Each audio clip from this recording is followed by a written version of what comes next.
What's up with everybody? It's your boy TexxGod. As you already know, I'm a referee to the truth. I'm a coach to positivity. And I believe with those two things working together in unison, there is no circumstance or situation we cannot conquer. Hey, look, man. Today, guys, I got a crazy topic to speak to you guys about. This is for our young black kings out there. You guys need to be aware about the situation and the environments you're surrounding yourself in, the people you surround yourself around. As young black men, we have to be mindful of what we put ourselves into. I have a very sad story today to bring to you guys. It's not so much sad to the fact that it maddens me, and it kind of does sadden me to see that these young black kids have to go to these type of things. But it was 6 black students that are facing 10 to 20 years for going to a fraternity party that was mostly a white fraternity. I'm gonna go ahead and roll this clip, give you guys a couple little tidbits so you guys can pick up some information, see exactly what I'm talking about, and I'm gonna go ahead and let you guys know how I feel about it. It was a party that 6 black college football players wish they never went to. But why is these kids under attack? Things got violent when white partygoers allegedly called them the N-word. But in a twist, the players are the ones now facing 10 to 20 years in prison. March 6th, it's the typical Saturday night at the University of Kentucky. Alpha Sigma Phi, which is a predominantly white fraternity, they're hosting an off-campus private party. 3 black U of K football players, they see it advertised on social media. They decide to go. Also, some of them say that it's a house that they've been to before, but this night, it was a little bit different. Well, we got to do something about this today. DeVito Tisdale Sr. is speaking on behalf of his son, DeVito Tisdale Jr. DeVito Jr. is a safety for the U of K, facing first-degree burglary charges, along with his teammates Reuben Adams, Robert McClain, Andrew Phillips, Ernest Sanders, and Joel Williams.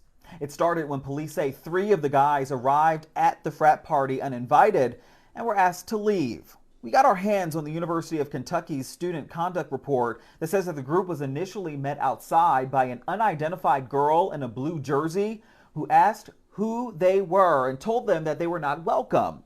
Another player also claimed that somebody called them the N-word as soon as they walked in the house. Now, in a separate report, police said that the players got upset, threatened to come back, and when they did, they brought more people who allegedly forced their way into the home. Once inside, police say a fight ensued and Tisdale pulled a gun. This is not a gun-packing thug. Neither are these kids. Privacy laws. But one witness, they said that Tisdale pulled a gun from his waistband. Another one saying that he pointed it at somebody, but a gun was never recovered from the scene. The board later said, quote, reports of a gun or guns were hearsay and that there was not a preponderance of evidence to say with certainty that anybody had a gun. And where'd that come from? Someone trying to destroy a kid. His father believes there's a motive behind these charges, especially since the charges were filed on August 19th, around the time that the football season was starting. Now, as you already know, this is TexxGod TV. Here we preach and we teach hope, not dope. We try to inspire and motivate the hope dealers. Get rid of this world and all the dope dealers as possible. Please come on over to this side of the fence. Hey, look, I guarantee you it's much greener, much more lucrative, and these young kings and queens need us out here, need our advice, they need our help, they need our guidance. After watching that video, you guys can go over and check that out. It's on the Shade Room, as many as you probably can see. You see the TSR. I got that video off the Shade Room.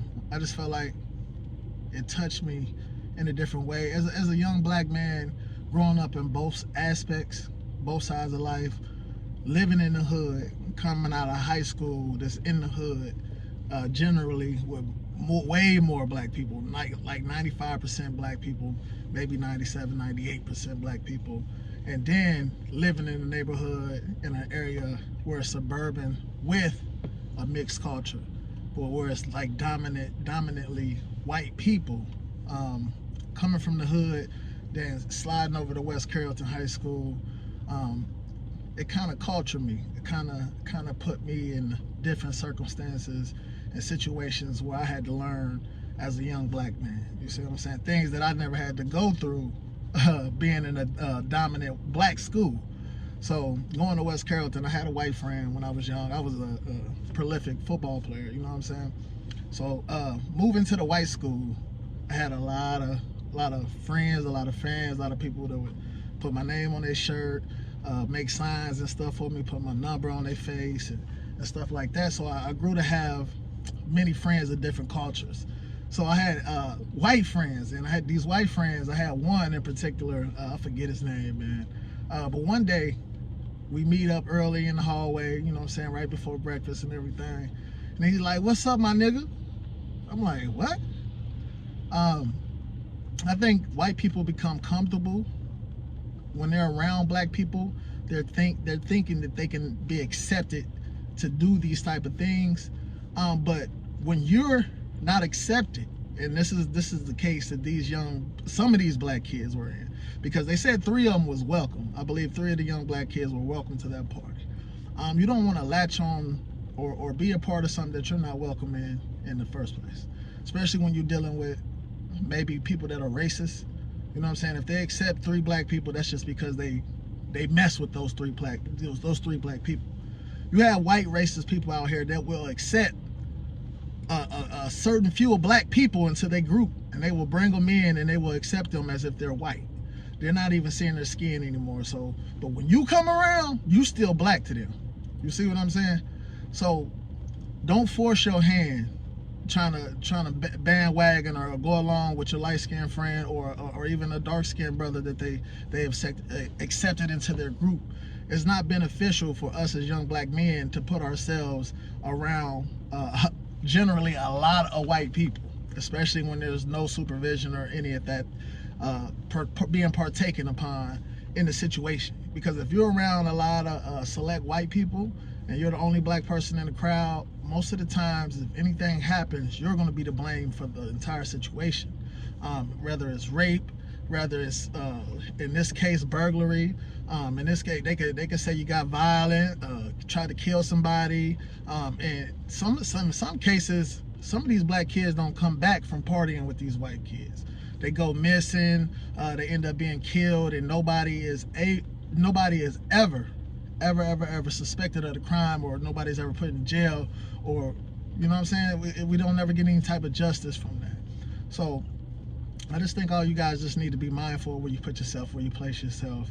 Man, come on, man. Know your surroundings, man, and your environment, and who you placing yourself around. Stay with your culture, man. That's the dogs run with dogs, man. You don't see cats running with dogs, man. You see what I'm saying? You don't see jaguars running with lions, man. You just don't see that type of shit. You see certain type of snakes that bite a different type of snake if they ain't from the same bloodline. Like, you know, so they all snakes, but nigga, you ain't no cobra. You know what I'm saying? If you ain't a cobra, then you might have a fight with a mamba. That's just how it go, man. You know what I'm saying? Like, man, know your people, man. Know your surroundings. Know who you should be fucking with. And you can tell snakish situations. When they walked in that party, and that white girl, she was like the Karen of the party. When that white girl said, who are they? It's a party. Do you know everybody at a party? So the question was, it wasn't really who are they, it was like, who are those black guys coming in this party, especially the ones they didn't know of. That's what she meant. So if you get that type of confrontation coming in the door, you should just turn around there and say, look, bro, I don't give a fuck about this party. There's plenty of parties, plenty of bars, there's plenty of clubs, and come on, man. Let's just be smarter than a situation. You know what I'm saying? Don't ever be somewhere you're not wanted. Anyway, you already know how we rocking over here. Thank you guys for tuning in. Hey, if you was here, that's because you was meant to be here. And if you was meant to be here, that only means one thing, baby. That means you care. So why don't you go ahead, like, subscribe, and share this on all platforms. I will be trying to make you guys some more content today. Peace.